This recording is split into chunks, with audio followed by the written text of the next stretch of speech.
সালামু আলাইকুম দর্শক মণ্ডলী, কেমন আছেন আপনারা? আশা করি ভালো আছেন। আপনারা দেখছেন আপনাদের প্রিয় চিকিৎসা বিষয়ক চ্যানেল আলমুদ্দিন আহমেদ চিকিৎসালয়। এই চ্যানেলের মাধ্যমে আপনাদের রোগ সংক্রান্ত নানা রকম তথ্য বলে দেওয়া হয়, ওষুধ নিয়ে নানা রকম তথ্য বলে দেওয়া হয়। আশা করি আপনারা আপনাদের সমস্যা অনুযায়ী ভিডিওগুলো দেখছেন এবং উপকৃত হচ্ছেন। বন্ধুগণ, বরাবরের মতো চলে এসেছে আপনাদের মাঝে নতুন একটি রোগ নিয়ে, নতুন একটি বিষয় নিয়ে।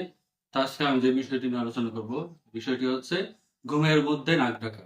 ঘুমের মধ্যে নাক ডাকা, যাকে ডাক্তারি ভাষায় ইংরেজিতে বলা হয় স্নোরিং। স্নোরিং বা নাক ডাকার সমস্যা নিয়ে আজকে আমি আলোচনা করব। তো যাদের এই সমস্যা রয়েছে তারা পুরো ভিডিওটি না দেখবেন। আত্মীয় স্বজন, বন্ধু বান্ধবের মধ্যে যাদের রয়েছে তাদের সাথে বেশি বেশি শেয়ার করবেন, যাতে তারাও এ সম্পর্কে ধারণা লাভ করতে পারে এবং তারাও যাতে হোমিও চিকিৎসা নিয়ে উপকৃত হতে পারে। তো বন্ধুগণ, নাক ডাকার সমস্যা বা স্নোরিং, এই সমস্যাটি কেন হয়, কি কি কারণে হয়, কি কি লক্ষণ থাকবে, সে সম্পর্কে এখন আমি বিস্তারিত তথ্য দেব। তো বন্ধুগণ, নাক ডাকার সমস্যা সাধারণত শিশু বা বাচ্চাদের থেকে বৃদ্ধ বা বড়দেরই বেশি হতে দেখা যায়। বয়স্ক মানুষ যারা রয়েছে তাদেরই সাধারণত নাক ডাকার সমস্যা বেশি হয়ে থাকে।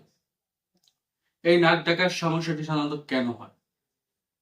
নাক ডাকার সমস্যাটি হওয়ার মূল যে কারণ রয়েছে সেটি হচ্ছে আমাদের নিঃশ্বাস প্রশ্বাসের ব্যাঘাত ঘটা। যদি সঠিকভাবে নিঃশ্বাস প্রশ্বাস না নেওয়া যায় তাহলে নাক ডাকার এই সমস্যাটি হতে পারে।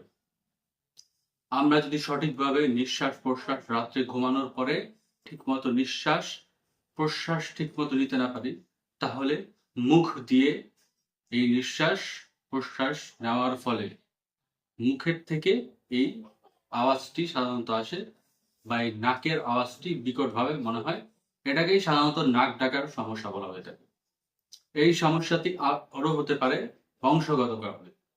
যদি বাবার পরিবার বা মায়ের পরিবারের মধ্যে কারো এই সমস্যা থেকে থাকে তাহলে তার থেকে আপনার হওয়ার সম্ভাবনা প্রচন্ড বেশি, অত্যন্ত বেশি। আপনার এই সমস্যা হতে পারে, নাক ডাকার এই সমস্যা হতে পারে। তাছাড়া যদি ঠান্ডা সর্দি লাগার কারণে, টনসিল ফোলার কারণে যদি আপনার নাকের যে ছিদ্র রয়েছে তা বন্ধ হয়ে যায়, সেক্ষেত্রেও এই নাক ডাকার সমস্যাটি তৈরি হতে পারে। এই সমস্যাটি হয়ে গেলে আপনার ঘাবড়ানোর কোনো কারণ নেই বা দুশ্চিন্তার কোনো কারণ নেই। এটি হোমিও চিকিৎসা নিলে অতি দ্রুত আপনি এই সমস্যা থেকে পরিত্রাণ পেতে পারেন, অতি দ্রুত সুস্থ স্বাভাবিক জীবনে ফিরে আসতে পারবেন ইনশাআল্লাহ। আমাদের হোমিওতে লক্ষণ ভিত্তিক কয়েকটি ওষুধ রয়েছে।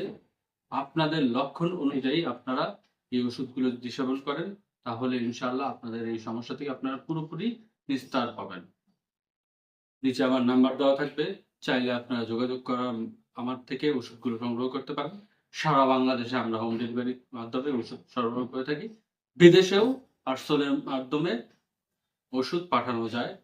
চাইলে আপনারা আমাদের সাথে যোগাযোগ করতে পারেন, ওষুধ নিতে পারেন বা নিকটস্থ হোমিও চেম্বারের পরামর্শ নিয়ে আপনারা আমাদের থেকে ওষুধগুলো নিতে পারেন।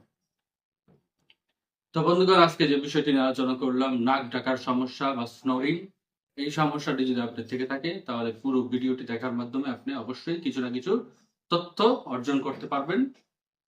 চ্যানেলে নতুন এসে থাকলে চ্যানেলটি সাবস্ক্রাইব করবেন, পাশে থাকা নোটিফিকেশন বেল আইকনটি প্রেস করে দিবেন যাতে প্রত্যেকটি ভিডিও আমি ছাড়ার সাথে সাথে আপনারা পেয়ে যান। কমেন্টে জানাবেন আপনাদের কি কি সমস্যা রয়েছে বা আপনাদের ভিডিওগুলো কেমন লাগছে এবং আমাদের পাশে থাকবেন, লাইক দিবেন, শেয়ার করবেন বেশি বেশি বন্ধুদের মাঝে এবং আমাদের চ্যানেল যাতে দেখে তারা সেদিকে সচেষ্ট থাকবেন এবং বেশি বেশি আমাদের সাথে থাকার মাধ্যমে আমাদের চ্যানেলটি যত বড় হয় সেদিকেও একটু খেয়াল রাখবেন। আমাদের ফেসবুক পেজ রয়েছে, সেগুলোতেও ফলো দিয়ে রাখবেন, লাইক দিবেন যাতে ফেসবুক পেজটি গুলো আরো বড় হয়। তো বন্ধুগণ, আজকে এ পর্যন্ত রাখছি। ভালো থাকবেন আপনারা, আমাদের জন্য দোয়া করবেন। আসসালামু আলাইকুম রহমতুল্লাহ।